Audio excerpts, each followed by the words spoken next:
તમારું સ્વાગત છે મારા કિચનમાં। આજે આપણે બનાવીશું સ્વામિનારાયણ મંદિર જેવી લાડુડી। તો હું આ મારી રીતે બનાવી રહી છું। તો હું આ રવા અને ચણાનો લોટ બેસન મિક્સ કરીને બનાવી રહી છું। એની રીત અલગ હોય છે, પણ હું આ રીતે તમને એકદમ એના જેવી કેવી રીતે બનાવવી એ રેસિપી કહીશ। તો તમે આ રેસિપી જરૂરથી ટ્રાય કરજો। જો તમને આ રેસિપી ગમે તો રેસિપીને લાઈક જરૂરથી કરજો। તો આપણે રવા બેસનના લાડુડી કે લાડુ બનાવીશું। તો એના માટે એક પેનમાં આપણે 6 ટેબલસ્પૂન ઘી લઈ લેશું। તો ઘી મેં જામેલું લીધું છે, એટલે વધારે આવે। તમે પીગળેલું લેશો તો વધારે જોશે। અને આપણે એમાં અડધો કપ રવો, તો જે ઝીણી વેરાયટી આવે એ રવો લઈ લેશું। અને સાથે જ આપણે ચણાનો લોટ, બેસન જે ઝીણો આવે એ લીધો છે, એ પણ અડધો કપ મેજર કરી અને મેં નાખી દીધો છે। અને આપણે બેયને મિક્સ કરી અને એકદમ સારી રીતે શેકવાનો છે। તો લગભગ સ્લો ગેસ પર તમારે 8 થી 9 મિનિટ માટે એને શેકવાનો છે। જો તમને લાગે કે ઘીની વધારે જરૂર છે તો 1 થી 2 ચમચી જેટલું ઘી વધારે નાખવાનું, બહુ વધારે ન પડી જાય એ ધ્યાન રાખવાનું, નહીં તો જ્યારે લાડુડી વાળો ત્યારે તમને થોડો પ્રોબ્લેમ થશે। તો સ્લો ગેસ પર 8 થી 9 મિનિટ માટે આપણે શેકીશું। એટલે રવા અને જે ચણાનો લોટ બેસન નાખ્યો છે એનો કલર ચેન્જ થઈ જશે અને ઘરમાં પૂરી અરોમા પણ આવશે જ્યારે લોટ શેકાઈ જશે। એટલે તો ત્યાં સુધી તમારે એને સ્લો ગેસ પર શેકી લેવાનું।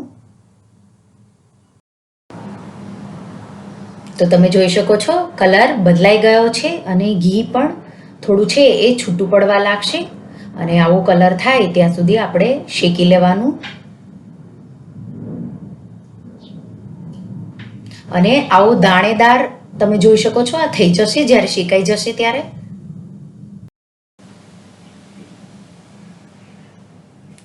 તો આ એકદમ સારી રીતે હવે શેકાઈ ગયો છે। ગેસની આંચ હું બંધ કરી દઈશ અને આપણે આ મિક્સરને એકદમ ઠંડુ થવા દઈશું। તો તમે જોઈ શકો છો હવે આ એકદમ ઠંડુ થઈ ગયું છે। તો લગભગ મને 20 મિનિટ જેવું લાગ્યું હતું, મેં ત્યાં સુધી સાઈડમાં મૂકી દીધું હતું। હવે આપણે આ મિક્સરને એક બાઉલમાં કાઢી લઈશું અને એમાં આપણે 1/4 ટીસ્પૂન જેટલી એલચીનો પાવડર નાખીશું।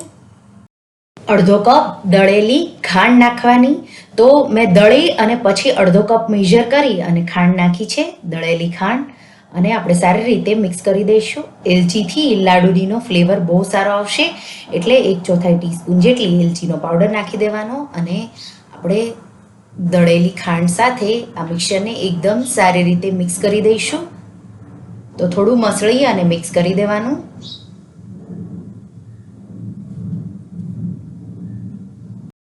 અને હવે આપણે એની નાની નાની લાડુડી વાળીશું। તો આ રીતે એકદમ દબાવી અને બાઇન્ડિંગ દેવાનું અને આ રીતે પછી સ્મૂથ કરી લેવાની। તો એકદમ સ્મૂથ થઈ જશે, તો તમે જોઈ શકો છો। અને હવે આપણે એને એક પ્લેટમાં મૂકીશું। તો આ જ રીતે આપણે બધી લાડુડી વાળી લઈશું। તો 12 જેટલી લાડુડી બનશે। તમારે વધારે બનાવવી હોય તો એ રીતે તમારે ઘી અને લોટનો રેશિયો લેવાનો અને પછી તમારે એકસરખી બધી જ લાડુડી બનાવી લેવાની।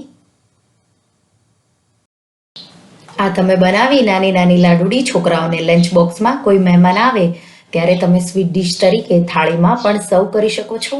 અને આ એકદમ ક્રિસ્પી અને ખાવામાં એકદમ મજા આવે એવી આ લાડુડી બની છે। તો બધી લાડુડી બની જાય એટલે આપણે એના પર પિસ્તાના ટુકડા પરથી લગાવી દઈશું। તો પિસ્તાના ટુકડા છે એ ગાર્નિશિંગમાં બહુ સારા લાગે। તમે બદામના સ્લાઇસ કરી એને પણ લગાડી શકો છો। તો જે પણ અવેલેબલ હોય એ લગાડવાનું। તો કોઈ મહેમાન આવે તો વધારે સારું લાગે।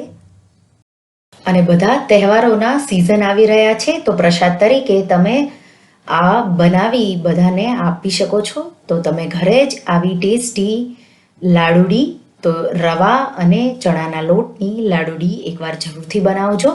જો તમને આ રેસિપી ગમી હોય તો તમે આ રેસિપીને લાઈક કરજો, શેર કરજો અને મારા ચેનલને સબસ્ક્રાઈબ કરજો। અને આવી જ નવી રેસિપી માટે તમે બેલ આઇકોન બટનને પ્રેસ કરજો।